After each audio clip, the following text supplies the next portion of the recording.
তাই এই পর্তুলিকাটা দেখো কি সুন্দর কালারটা, তাই না? সাদা আর গোলাপি। আমার বাড়িতে এটা অনেক হয়ে গেছে।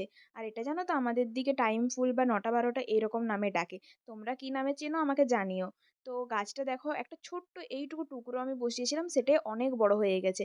আর এই যে ড্রাগন গাছের ট্রেটাতে হয়ে গেছে। তো ড্রাগন গাছটা কেমন হলুদ হয়ে যাচ্ছে, তাই ভাবছি এটা উপড়ে ফেলাই ঠিক হবে। উপড়ে আমি ফেলে দেবো না, অন্য একটা জায়গাতে ভেবে রেখেছি একটা হ্যাঙ্গিং পটে লাগাবো। তো সেটাতেই আজকে লাগাবো। এই দেখো বাকিগুলো আমি সব তুলে নিচ্ছি। আর দেখতে পাচ্ছ ড্রাগন গাছটা কেমন হলুদ হয়ে গেছে। আর গোটা গাছের মাটিটা এটাই মানে ভরে গেছিল। তাই তুলে নিলাম। আর এই হ্যাঙ্গিং পটটা, এটাতে আমার আগে অন্য একটা হ্যাঙ্গিং প্ল্যান্ট লাগানো ছিল, কিন্তু সেটা মরে গেছে বলে এটা আমি ধুয়ে পরিষ্কার করে নিয়েছি, তারপর খোলামকুচি দিয়ে দিয়েছি। আর যেহেতু হ্যাঙ্গিং, তাই হালকা করার জন্য এই নারকেলের চোপড়াগুলা দিয়েছি। যেহেতু এটার শেকড় বেশি দূর যায় না বা কম মাটিতেই বেঁচে থাকে, তাই বেশি মাটি দেওয়ার প্রয়োজন নেই। তারপর দেখো আমার সবগুলো লাগানো হয়ে গেছে।